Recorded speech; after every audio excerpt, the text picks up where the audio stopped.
Assalamualaikum warahmatullahi wabarakatuh. Ya, kita lanjut ya. Jadi, tata horizon memiliki beberapa kelemahan, yaitu dia bergantung dari tempat dan waktu. Ya. Tempat pengamatan berubah, berarti tempat berubah, posisi bintang langit berubah, bintang memiliki gerak harian, ini maksudnya waktu ya. Koordinat horizon berubah seiring waktu. Nah, sekarang coba bayangin kayak gini. Ya. Bayangin kamu mau ngasih tahu ya, kamu lagi lihat bintang ya, misalnya di suatu malam, tahu-tahu ada bintang di sini nih. Nah, terus ada temenmu di Thailand misalnya, ya. Kamu masih mau ngasih tahu lihat bintang ini gitu. Mungkin kalau bintang itu terkenal, gampang ya pakai namanya aja bisa. Tapi kalau katakanlah itu suatu benda yang bintang yang baru muncul gitu ya, atau meledak atau sesuatu benda langit aneh, kamu mau ngasih tahu apa ya koordinat yang kamu mau kasih tahu? Apakah bisa pakai azimut altitude-nya? Enggak ya.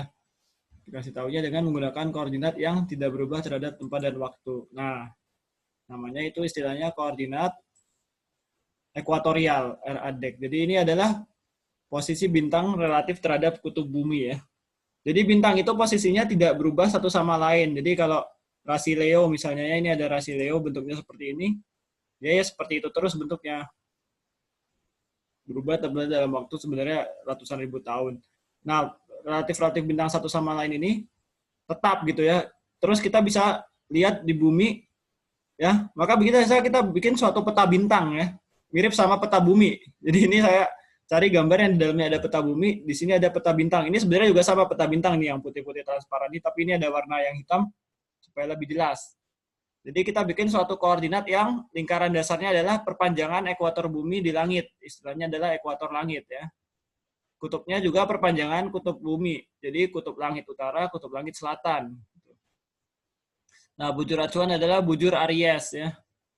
Nah, untuk sekarang kita nggak usah perlu tahu dulu definisi Aries itu apa, cuma katakanlah gampangnya Aries itu adalah suatu bintang gitu yang dia berada di suatu titik, suatu bintang yang berada di ekuator langit gitu. Ini bujur acuannya. Koordinat vertikal namanya adalah deklinasi ya. Vertikal berarti dari lingkaran dasar menuju kutub kan, ke arah bintang tertentu. Ya, namanya deklinasi. Lambangnya delta. Titik Aries tadi gamma ya.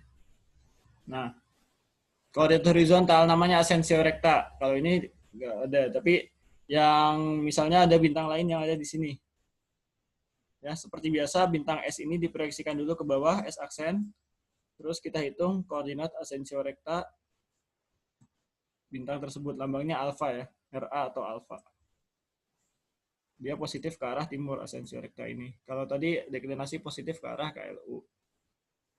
Asensio recta positif ke arah timur, diukur dari titik Aries ke proyeksi bintang di ekuator langit. Nah, ini ada contoh gambar yang lain ya.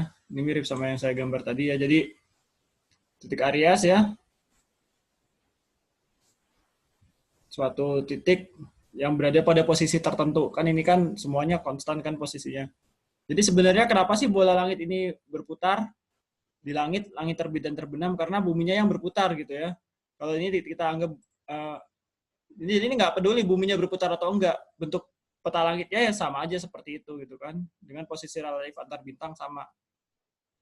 Ya, jadi koordinatnya dari ekuator langit ke bintang, deklinasi dan alfa. Begitu pula ini juga sama ya.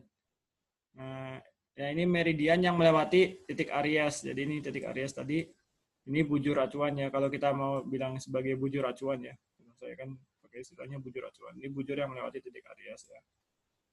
Nah ini jadi selisih bujur dari bujur bintang dan bujur Aries. Ini adalah alfanya. Di sini kasusnya alfa 4,1 jam. Nah, alfa ini juga kadang-kadang dinyatakan dalam jam. Nanti akan kita bahas di bab berikutnya. Jadi, barat timur itu kan berhubungan sama perputaran bumi kan. Ini kenapa dibikin juga North Pole, South Pole, ekuator kayak gini, karena dia nanti bisa dihubungkan antara koordinat ekuatorial ini dengan perputaran bumi. Nah, 4 jam ini apa artinya? Artinya bumi berputar kira-kira 360 derajat dalam 24 jam, kan gitu ya, satu hari. Berarti 1 jam itu sama dengan 15 derajat. Nah, ascensio recta 4,1 jam itu berarti 4,1 dikali 15 derajat. Ya, kira-kira berapa ini? 61,5 ya. Jadi ascensio recta 64,1 jam itu setara dengan 61,5 derajat. Nah, karena bintang itu posisinya tetap di bola langit ya, satu sama lain, maka kita bisa ya mirip dengan kita bikin peta bumi, kita bisa bikin suatu peta bintang ya. Nah, kita ingat ya proyeksi bola langit pada bidang datar tidak ada yang perfect. Ini kita pakai proyeksi Mercator yang mirip seperti peta bumi yang sering kita lihat.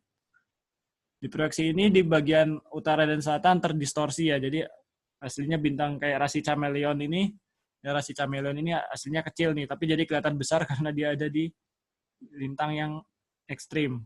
Begitupun rasi yang apa nih, Camelopardalis atau Ursa Major nggak kelihatan sebesar ini, cuma karena dia berada di lintang ekstrim jadi kelihatan besar karena proyeksi aja. Ya. Jadi mirip sama peta bumi ya, kita bisa lihat suatu peta bintang juga gitu ya. Kalau gitu kulit bola tadi dibuka jadi ada peta bintang. Mirip sama peta bumi ya. Bintang-bintang kelihatan berputar karena dia buminya berotasi gitu. Jadi coba kalian hadap layar ini terus kalian putar kepala kalian gitu kan, lama-lama bintangnya bergeser ke arah berkebalikan sama arah gerak kepala kalian. Gampangnya gitu aja. Nah, ini garis ungu ini adalah ekuator langit. Garis orange ini adalah ekliptika. Kita belum sampai, tapi insya Allah akan kita bahas. Nah, bumi kan berada di galaksi Bima Sakti ya. Dan galaksi Bima Sakti itu bentuknya piringan. Karena galaksi Bima Sakti bentuknya piringan, maka ada pita-pita bintang yang kita lihat. Jadi kalau galaksi Bima Sakti bentuknya bola, nggak akan kita lihat suatu daerah yang bintangnya lebih padat. Karena bentuknya pita kan, karena galaksi Bima Sakti itu bentuknya piringan gini ya, maka ada ya arah-arah yang kita lihat bintangnya itu, lihat gambar di bawah ya, lebih padat daripada arah yang lain. Nah, itu adalah ini pita galaksi Bima Sakti itu tersebut tadi. Jadi ini adalah piringan galaksi. Ini pakai mata telanjang sebenarnya kelihatan ini kalau berada di tempat yang terang. Nanti kita bahas juga koordinat galaktik. Insya Allah. Ya, mudah-mudahan bisa difahami koordinat RA deklinasi ini. Koordinat ekuatorial mutlak ya. Jadi buminya berputar atau enggak itu enggak pengaruh gitu ya. Jadi tidak berpengaruh tempat pengamatan di bumi, tidak berpengaruh dengan waktu di bumi gitu. Karena dia kan ya memetakan posisi bintang-bintang aja, mirip sama peta bumi, cuma ini peta langit gitu ya. Jadi kalau tadi geosentris, ini koordinat peta langit gitu. Ya, bermanfaat. Wassalamualaikum warahmatullahi wabarakatuh.